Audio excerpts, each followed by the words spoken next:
Okay, this is Jim Campbell here with Phil Hare. Phil Hare running, of course, for re-election for the Illinois 17th District against Bobby Schilling. We had an event in Lido called a group called the Watermark, a conservative women's group in Lido that asked both you and Schilling to be there, and both of you, of course, had schedule problems and couldn't make it. So Mr. Schilling sent this aid over, and we're going to be sending a video of this to the YouTube along with this clip here.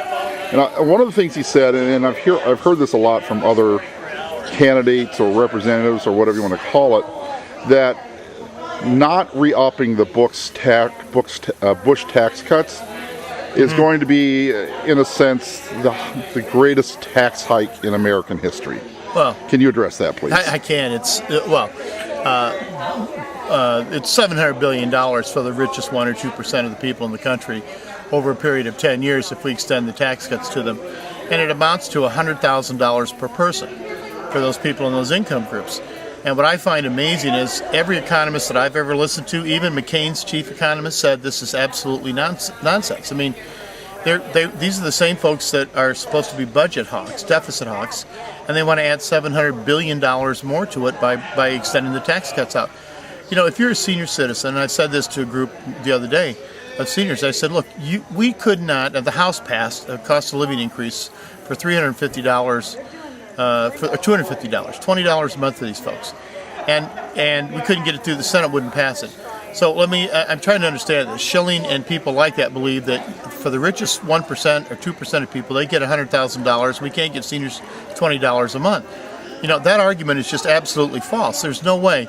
You know, this whole tax cut business from Bush is what got us into the jam we're in now anyway, because we were fighting two wars, and the first time in the history of this country where we had two wars going on and we had a tax cut. It's never happened before, and look at the deficit.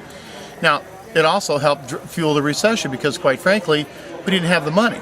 So here we are slugging it out to try to get teachers back and save their jobs, 161,000, and yet these guys just want to pile it on. They want more. I mean, how much is enough for these folks? I mean, $100,000 per person? I mean, and that's what it boils down to. So, but what are they going to do with it? It won't stimulate the economy because people that wealthy will put it in the bank.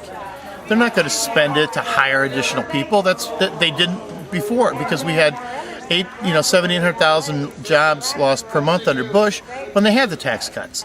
So the argument that if we somehow magically give them this additional $700 billion and add it more to the deficit, that somehow they're going to invest it and it'll trickle its way down to the people who need it the most, and somehow they're out of their benevolent minds, they're going to be able. That's just not going to happen. Well, it didn't happen during the 8 years or 7 years that they had those tax cuts.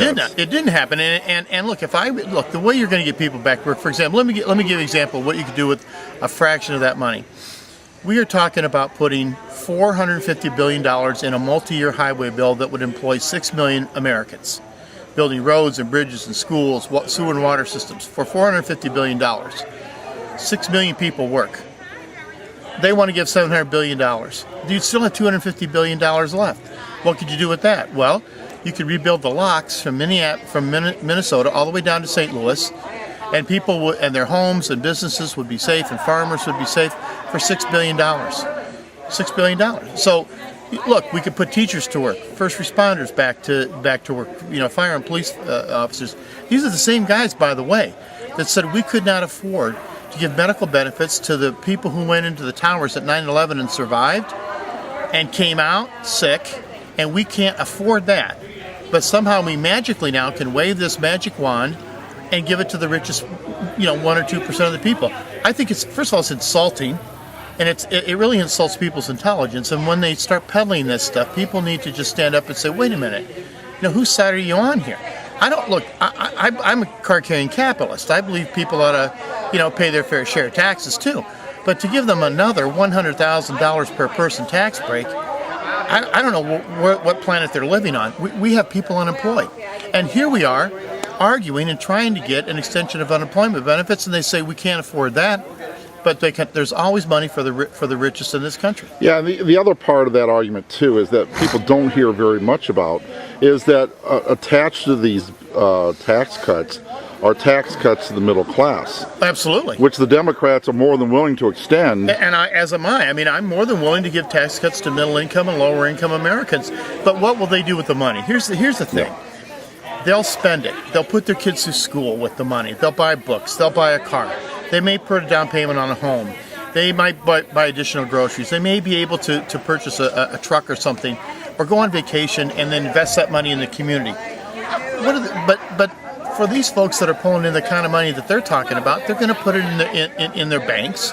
They haven't invested it. They didn't before. They're not going to invest it in manufacturing in this country. You know, and I really am tired of this argument that somehow giving money to the rich is the absolute answer to everything, because all we have to do is trust the rich and just wait for them to get in a Santa Claus mood, if you will, and they all pass this down somehow to us gradually. Well, if you're on unemployment compensation and you hear people, the very same people that want these tax cuts, saying unemployed people use their money to go on vacation, or unemployed people don't really need the money, they just use it, you know, it keeps them from going to look for work. Well, look, I'll roll my money on 6 million construction jobs anytime. And by the way, if we did that, $450 billion, if these guys really want to talk about investing, we get $5 back for every dollar we spend on infrastructure. So do the math. And I would much rather invest in ordinary people, American people, middle-income people, lower middle-income people, than just keep piling it on and piling it on. I mean, when does it stop?